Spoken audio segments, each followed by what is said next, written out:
नमस्कार विद्यार्थी मित्रांनो, स्वागत आहे तुमचं थिंकर्स थ्रू PYQ सिरीजमध्ये। आजचे थिंकर्स आहे मॅक्स वेबर। सामाजिक क्रियेच्या सिद्धांताविषयी प्रश्न आहे। तो सामाजिक क्रिया वेबर पूर्वी काही लोकांनी सांगायचा प्रयत्न केला। त्याच्यात त्यांचं म्हणणं होतं की सामाजिक क्रियेचा उद्देश आणि सामाजिक क्रियेचा अर्थ हे दोघी समाज परत्वे ठरत असतात, व्यक्तीचा त्याच्यात संबंध नसतो। पण याचं दुमत होतं वेबर यांचं। दुमत कसं होतं तर वेबर म्हटले की सामाजिक क्रियेचा जो अर्थ आहे सर, तो समाज जरी समजवत असला तरी उद्देश मात्र व्यक्तिपरत्वे बदलत असतो। उदाहरण घेऊ की जर मी एका रस्त्याने स्पीडने गाडी चालवतोय तर त्याचा अर्थ काय होतो, तर अर्थ समाज आजूबाजूचे जे बघणारे आहेत ते काय लावतात की आजच्या मुलांना हे स्पीडने गाडी चालवण्याची सवयच आहे, बरोबर। पण माझा उद्देश स्पीडने गाडी चालवण्याचा कदाचित वेगळा असेल की माझी काहीतरी इमर्जन्सी असेल म्हणून मी स्पीडने गाडी चालवत असेल।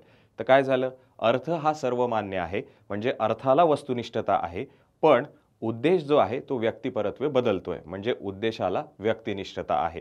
आणि ही अर्थाची सार्वत्रिकता, वस्तुनिष्ठता आणि उद्देशाची व्यक्तिनिष्ठता हे समजून घेण्यासाठी नवीन दृष्टिकोन वेबरने सांगितला आणि त्याचंच होतं नाव अन्वयार्थवाद। आणि हे अन्वयार्थवाद दृष्टिकोनाने सामाजिक क्रिया जर समजून घ्यायची असेल तर त्याच्यासाठी वापरावी लागेल तुम्हाला अंतर्बोध पद्धती, first hand method. I hope समजलं असेल। व्हिडिओ आवडला असेल तर आपल्या इंस्टाग्राम आणि यूट्यूबला फॉलो करायला विसरू नका। असेच नवीन नवीन व्हिडिओ मी तुमच्यासाठी समाजशास्त्र वैकल्पिक विषयाचे घेऊन येत असतो। तुमच्या समाजशास्त्र वैकल्पिक विषयाची जबाबदारी माझी आहे। धन्यवाद।